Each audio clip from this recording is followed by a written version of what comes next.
apavoradas, ao invés de elas ficarem pensando, e agora o que vamos fazer? Elas simplesmente olharam para as prudentes e disseram assim: não dá nada, minha querida, você vai me dar um pouquinho do seu azeite, e nós vamos subir tudo junto.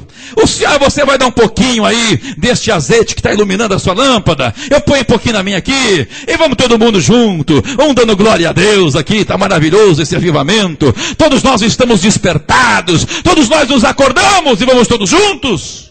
Uma falsa paz tomou conta do coração daquelas virgens nécias. Uma falsa segurança. A paz e segurança, diz a palavra de Deus, dirão que há paz e que há segurança. A palavra de Deus nos mostra, meus irmãos, esta falsa paz também, em primeira carta de Paulo ao Timóteo, ou melhor, na segunda carta que o apóstolo Paulo escreve a Timóteo. Leiamos no capítulo 4 o que nos diz a palavra de Deus. Versículo 3. Pois haverá tempo em que não suportarão a sã doutrina. Pelo contrário, cercar-se-ão de mestres, segundo as suas próprias cobiças, como que sentindo coceira nos ouvidos, e se recusarão a dar ouvidos à verdade, entregando-se às fábulas. Preste atenção no que diz a Bíblia. A Bíblia diz que esta falsa paz seria produzida por falsos mestres. Esta falsa paz seria produzida por homens que ensinariam pessoas corrompidas, pessoas em pecado, pessoas desprovidas de salvação, a acreditarem que estariam salvas.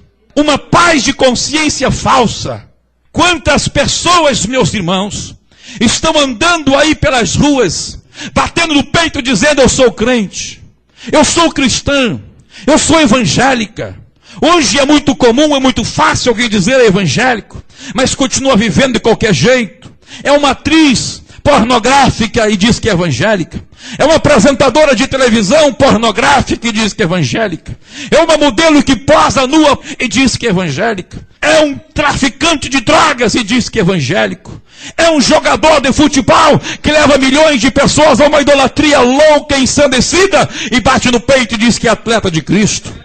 Ei, meus irmãos, estamos vivendo estes dias em que as pessoas estão desfrutando de uma falsa paz de consciência.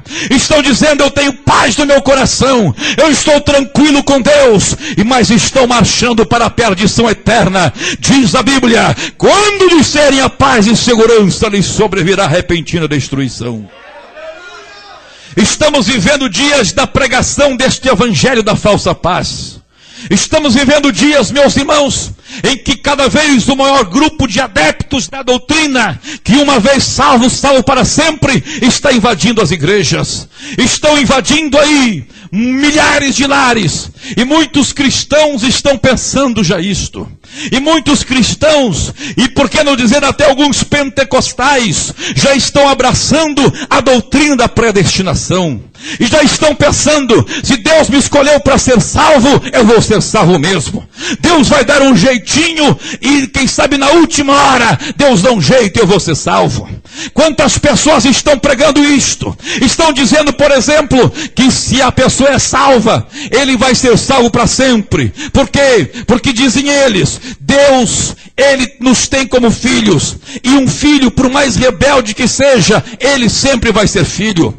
Um filho pode ser muito maroto com a sua mãe, mas ele vai sempre ser filho. Então essas pessoas dizem: se uma pessoa é filha de Deus, ainda que ele peque, ainda que ele erre, ainda que ele faça um montão de coisas erradas, mas ele vai continuar sendo filho de Deus, porque quem é filho sempre será filho. Essas pessoas só esquecem de uma coisa: só existe uma maneira de alguém que é filho deixar de ser filho. Sabem qual é a maneira de alguém que é filho deixar de ser filho? É morrendo.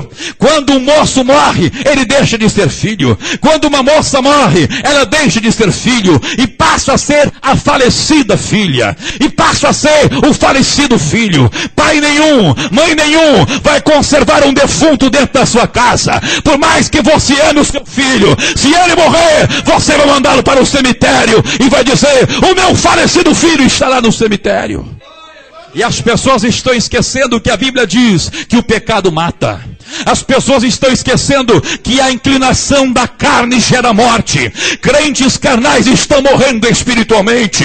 Crentes em pecado estão morrendo. E enquanto você é vivo, você é filho de Deus. Mas se você morrer espiritualmente, você é falecido filho. Você vai para o cemitério espiritual e você deixa de ser filho. Oh, glória a Deus. Os pregadores desta falsa paz, jogando um jogo de palavras, jogando trocadilho de palavras, eles dizem este argumento: a salvação é eterna ou não é eterna? Aí você responde: sim, a salvação é eterna. Aí eles dizem: muito bem, se a salvação é eterna, como é que alguém pode perder a salvação? Se a salvação é eterna, e você diz que é salvo hoje, pastor Remy, então o senhor é salvo para sempre. Se daqui a um ano o senhor pecar, se eu adulterar, fazer qualquer coisa, aí o senhor continua sendo salvo, a salvação é eterna. Eles usam esse trocadilho. Agora, meus irmãos, as pessoas não entendem que salvação é um dom de Deus, que Deus põe à nossa disposição. Veja, a salvação é eterna. A salvação é eterna. Mas não a nossa condição de salvos é eterna. Quando Deus criou Adão, Deus disse assim: façamos o homem à nossa imagem e semelhança. Quando Deus criou Adão, Deus deu para Adão vida eterna. A vida que Deus deu para Adão era eterna. Mas ao mesmo tempo que Deus deu vida eterna, Deus disse assim: Adão, eu te dou uma coisa que é eterna, mas no momento que você pecar, isso que é eterno, eu vou tirar. Eu vou tirar de ti. A vida eterna vai continuar existindo, mas não contigo. É por isso, meus irmãos, que Deus, quando o ser humano pecou, o que Deus fez? Deus foi lá e tirou a árvore da vida. Ele arrancou a árvore da vida. A árvore da vida era a vida eterna. A vida eterna continua existindo, mas o homem perdeu a vida que era eterna. Assim também nós, quando somos salvos, recebemos uma vida que é eterna, mas no momento que nós pecarmos, que deixarmos Deus, nós perdemos esta vida eterna. Nós continuamos sem ela, mas ela continua lá, à nossa disposição, porque ela é eterna. O dia que nós nos voltarmos para Deus, de novo, a vida eterna é nossa. Quantos compreenderam isso? Mas aí estão os pregadores da falsa paz, criando no coração dos crentes uma falsa paz, criando no coração de muita gente esta falsa paz e segurança, uma segurança maligna. E muitos usam a própria palavra de Deus. Em 1 João capítulo 3, versículo 21, a Bíblia diz assim: amados, se o coração não nos acusar, temos confiança diante de Deus. Em outra versão diz: se o coração não nos acusar, temos paz diante de Deus. Os pregadores da falsa paz, os pregadores dessa falsa segurança que a Bíblia diz que é um sinal da vinda de Jesus, o que eles dizem? Eles dizem o seguinte: olha, pastor Remy, o senhor pode jogar bola, o senhor pode assistir lá o seu filmezinho, se o senhor estiver tranquilo, se o seu coração não te acusar, o senhor está salvo. O senhor tem paz com Deus, e ninguém tem nada a ver com isso. O senhor pode tomar sua cervejinha, seu vinhozinho, pega a irmã Cida e vai lá para um circo lá, vai lá para uma boatezinha, dançar um pouco, para desopilar o fígado. Se o seu coração não lhe acusar, o senhor tem paz com Deus. Estes são os pregadores da falsa paz. Só que esses pregadores da falsa paz, eles param na ponta e vírgula do versículo de número 21. E se esquece que depois do ponto e da vírgula, a frase continua. E diz o versículo 23, ou 22. E aquilo que pedimos, dele recebemos, vírgula. Por quê? Aleluia. Tem um porquê aí. Dele recebemos, porque guardamos os seus mandamentos e fazemos diante dele o que lhe é agradável. Esses doutores da falsa paz, esses doutores que pregam o adormecimento e cauterização da consciência, para que as pessoas estejam em pecado e em paz consigo mesmas, para que as pessoas estejam vivendo uma vida mundana, mas em paz consigo mesmas, em paz com a sua igreja. Estes pregadores são pregadores de metades, são pregadores de um evangelho incompleto, são pregadores de um evangelho aleijado, mas Deus está nos chamando, Deus está levantando este ministério que há 3 anos está nesta cidade, para pregar o evangelho completo, para continuar dizendo que pecado é pecado.